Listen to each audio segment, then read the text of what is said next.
How to add Base in Metamask. In this video, I'm going to show you how you can add Base. First of all, open the application.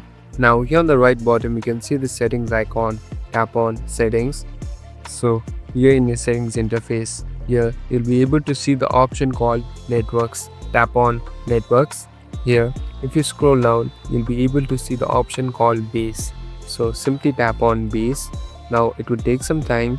Here you can even add the chain ID and simply tap on save, and if you go back, the network is already adopted. So in your home you can see the base has been already here. Thank you for watching this video. I hope this video will help you.